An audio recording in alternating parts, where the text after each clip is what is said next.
Hi friends, welcome back to Kavi's kitchen. இன்றைக்கி நம்ம வந்து ஒரு சூப்பரான டெசர்ட் தான் பார்க்க போகிறோம். இது எப்படி பண்ணுறதுங்க வாங்க வீடியோக்குள்ளே போய் பார்த்துடலாம். இன்றைக்கி நான் வந்து ஒரு 1/2 லிட்டர் மில்க் எடுத்திருக்கேன். தண்ணி எதுவும் மிக்ஸ் பண்ண வேண்டாம் அந்த மில்கில். பால் நல்லா கொதிக்கட்டும்.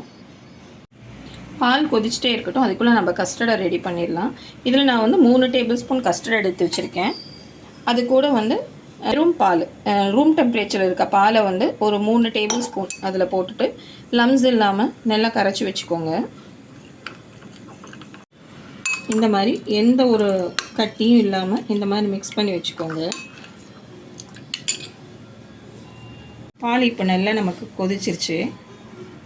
இது கொஞ்சம் நல்லா மிக்ஸ் பண்ணிகிட்டே இருங்க. ஸ்லிம்மில் வச்சுக்கோங்க.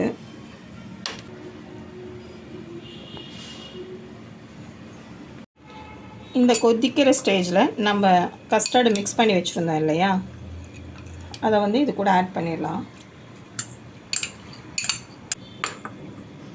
உங்களுக்கு கஸ்டர்ட் ஆட் பண்ணதுமே திக்காக ஆரம்பிக்கும். கைவிடாமல் கிளறிட்டே இருங்க.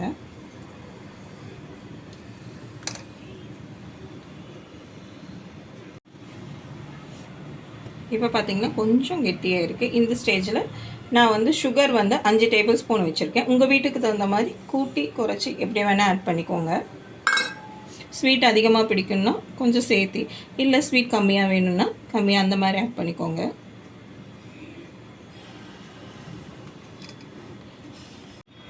பாருங்கள், இப்போ இது கரெக்டாக இருக்குது இந்த கன்சிஸ்டன்சி. நம்ம இதை ஸ்விட்ச் ஆஃப் பண்ணிவிட்டு கூல் டவுன் பண்ணிடலாம்.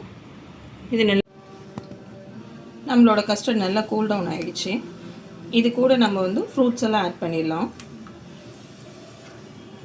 ஆப்பிள் கட் பண்ணி வச்சுருக்கேன். அது கூட மாம்பழம், கொஞ்சமாக கிரேப்ஸ், போமோகிரானேட் ஆட் பண்ணிக்கலாம். உங்களுக்கு இப்போ நான் இதெல்லாம் ஆட் பண்ணியிருக்கேன். உங்களுக்கு எந்த ஃப்ரூட்ஸ் வேணுமோ அதை நீங்கள் ஆட் பண்ணிக்கலாம்.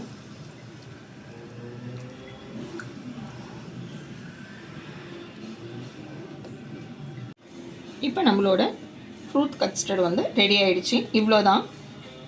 இதை நீங்கள் இப்படியேவும் சர்வ் பண்ணலாம். ஃப்ரிட்ஜில் வச்சுட்டு சில் பண்ணியும் சர்வ் பண்ணலாம். உங்களுக்கு இந்த வீடியோ பிடிச்சிருந்ததுன்னா ஷேர் பண்ணுங்கள், கமெண்ட் பண்ணுங்கள், சப்ஸ்கிரைப் பண்ணுங்கள். தேங்க்யூ ஃபார் வாட்சிங்.